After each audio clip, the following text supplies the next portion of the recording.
उसका नाम माधोदास था, लेकिन दशम गुरु श्री गुरु गोविंद सिंह ने उन्हें ऐसी ताकत बख्शी थी कि उसने मुगल सल्तनत को हिलाकर रख दिया था।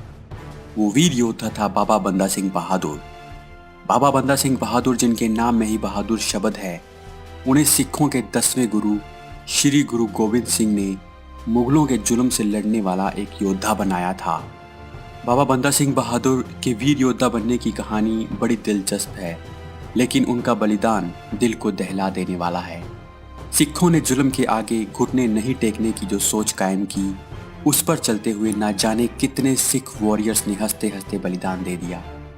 माधोदास नाम का एक वैरागी संत कैसे बन गया एक बहादुर योद्धा, जिसने 10वें गुरु श्री गुरु गोविंद सिंह के साहिबजादों के हथियारों को सजा दी थी और उनकी शहीदी का बदला लिया था।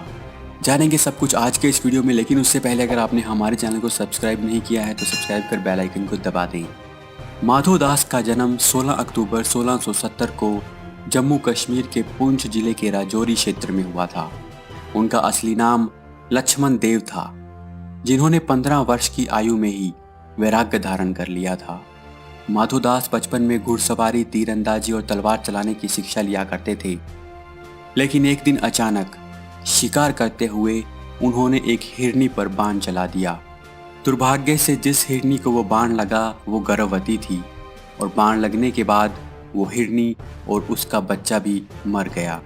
इस दृश्य को देखकर माधोदास बहुत दुखी हुए और उन्होंने सब कुछ छोड़कर तीर्थ यात्रा पर जाने का निर्णय लिया।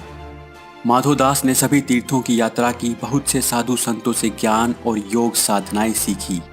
इसी बीच उनकी मुलाकात जानकी दास नाम के एक बैरागी साधु से हुई और वो उनके शिष्य बन गए। इसके बाद भी वो तीर्थ स्थलों का भ्रमण करते रहे।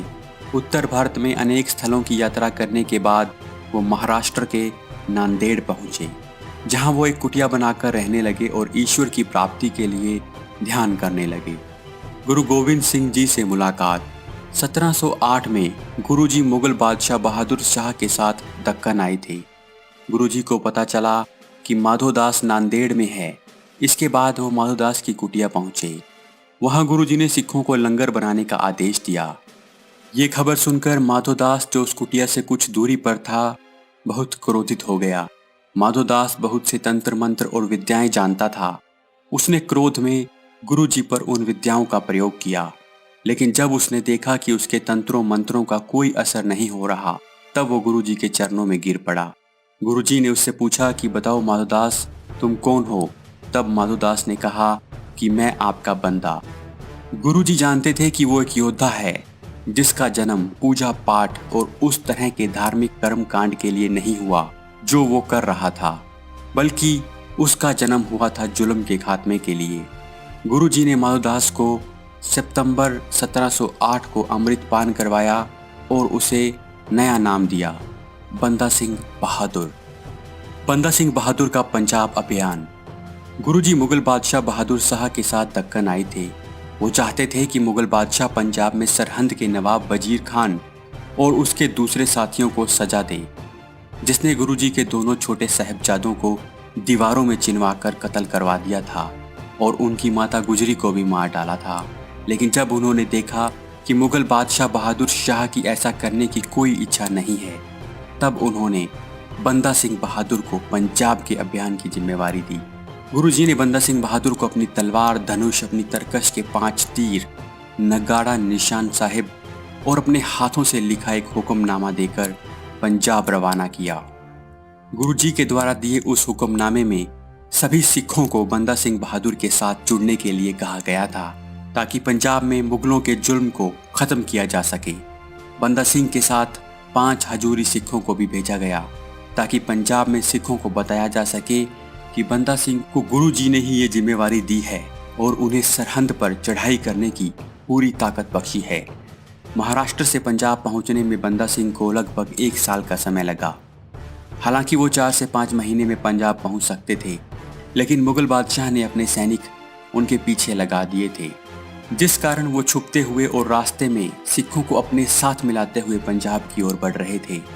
रास्ते में बंदा सिंह को खबर मिली कि गुरुजी नहीं रहे। इसके बाद बंदा सिंह की क्रोध की अग्नि और अपने गुरु का आदेश पूरा करने की इच्छा और भी प्रबल हो जाती है और वो सरहंद की ओर बढ़ने लगते हैं। रास्ते में बंदा सिंह बहादुर ने कुछ डाकुओं को भी सबक सिखाया और वहां के लोगों को उनके आतंक से मुक्ति दिलाई।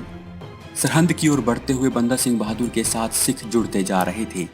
इसी बीच बंदा सिंह ने सोनीपत और कैथल में मुगलों के खजाने को लूट लिया और उन्हें लोगों में बांट दिया।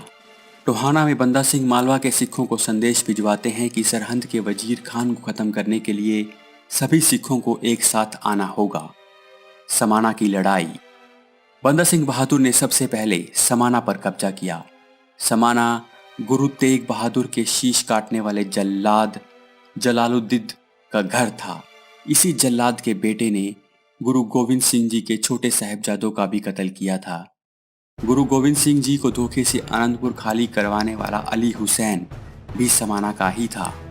समाना की लड़ाई में बंदा सिंह बहादुर ने अपने सिख योद्धाओं के साथ वहां की मुगल सेना को चींटियों की तरह मसल दिया। इसके बाद कुंजपुरा, घुर्रम, थस्का पर भी खालसा फौज का परचम लहरा दिया। एक के बाद एक लड़ाइयां जीतते हुए और सिखों की फौज को बड़ा करते हुए अब बंदा सिंह बहादुर की फौज पहुंच गई थी सरहंद। सरहंद की लड़ाई। सरहंद को कब्जे में करना और उसे जीतना आसान नहीं था। बंदा सिंह ने 3 महीने तक अपनी सेना को मजबूत किया और वजीर खान की कमजोरियों का पता लगाया। बंदा सिंह बहादुर की आर्मी में सैनिकों की संख्या 30,000 से 40,000 तक पहुंच गई थी, लेकिन बंदा सिंह के पास हाथी, घोड़े और बंदूकें नहीं थी। वहीं वजीर खान ने भी इस लड़ाई को जिहाद का नाम देकर अपने साथ बहुत से मुसलमानों को जोड़ लिया था। उसके पास ट्रेंड आर्मी, हाथी, घोड़े, तीर अंदाज और बंदूकें भी थी। इस तरह वजीर खान के पास भी 30 से 40,000 की सेना थी। सरहंद से 20 किलोमीटर दूर छप्पर छिरी नामक स्थान पर दोनों सेनाओं की टक्कर हुई। एक तरफ गुरु के सिख मुगलों के जुल्म के खिलाफ लड़ रहे थे, दूसरी तरफ धर्म को अत्याचार करने का लाइसेंस बनाने वाले मुगल थे। वजीर खान और बंदा सिंह बहादुर की सेना में जबरदस्त युद्ध हुआ और अंत में सिखों की जीत हुई। पंजाब में जुल्म और सितम का सबसे बड़ा नाम वजीर खान इस लड़ाई में मारा गया। इस हार से मुगल बादशाह बहादुर शाह तिलमिला उठा और वो दक्कन से दिल्ली आ गया ताकि सिखों का पंजाब से प्रभाव खत्म किया जा सके। बहादुर शाह ने सभी गवर्नर्स को पंजाब पर चढ़ाई करने का आदेश दे दिया। जब बंदा बहादुर पंजाब के बाहर था तब मुगल सेना ने सरहंद पर कब्जा कर लिया। मुगलों से अपनी आखिरी लड़ाई के लिए बंदा बहादुर ने सेना को लोहगढ़ में इकट्ठा किया। मुगल इस लड़ाई में जीत गए और उन्होंने लोहगढ़ के किले पर कब्जा कर लिया। इस लड़ाई में बंदा सिंह बहादुर बचकर निकलने में कामयाब रहे।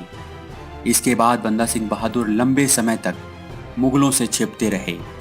अंत में गुरदास नंगल गांव में उनके छिपने की खबर मुगलों को लग गई।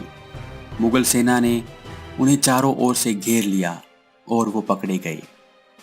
बंदा बहादुर की शहादत। बंदा सिंह बहादुर को लोहे के पिंजरे में बंद करके दिल्ली लाया गया। दिल्ली पहुंचने पर मुगलों ने उन्हें अपना धर्म बदलने के लिए कहा, लेकिन उन्होंने ऐसा नहीं किया। उन्हें मजबूर करने के लिए उनके सामने ही उनके छोटे से बेटे की हत्या कर दी गई। फिर भी वो नहीं झुके। फिर चिमटियों से उनकी त्वचा नोची गई, लेकिन उन्होंने अपना सर नहीं झुकाया। गर्म सलाखों से उनकी आंखें निकाल दी गई। उन्हें बहुत सी यातनाएं दी गई ताकि वो अपना धर्म छोड़कर मुस्लिम धर्म कबूल कर लें, लेकिन एक सच्चे गुरु सिख ने उन यातनाओं की बिल्कुल परवाह नहीं की। अंत में उन्हें कत्ल कर दिया गया। बंदा सिंह बहादुर ने अपने गुरु के वचनों का मान रखते हुए छोटे साहिबजादों की हत्या का बदला लिया। उन्होंने मुगलों को, जो पूरे भारत पर अपना अधिकार कर चुके थे, नाकों चने जबवा दिए। बंदा सिंह बहादुर की शहादत को पूरा हिंदुस्तान हमेशा याद रखेगा और साथ ही याद रखेगा मुगलों के उस दौर को भी। जब कभी धर्म मानवता से बड़ा हो जाता है तब तब सत्ताएं इंसानियत की सीमाएं लांघ जाती हैं। धर्म के नाम पर ही लोगों पर अत्याचार होने लगते हैं। ऐसे में धर्म की रक्षा के लिए भगवान धरती पर गुरु, पीर, फकीरों और योद्धाओं का रूप लेकर जन्म लेते रहते हैं। दोस्तों, अगर आपको ये वीडियो पसंद आए तो वीडियो को लाइक और शेयर जरूर करें और किस योद्धा के बारे में आप हमसे जानना चाहते हैं आप हमें कमेंट करके जरूर बताएं। आपसे फिर मुलाकात होगी ऐसे ही एक और वीडियो के साथ। तब तक के लिए नमस्कार।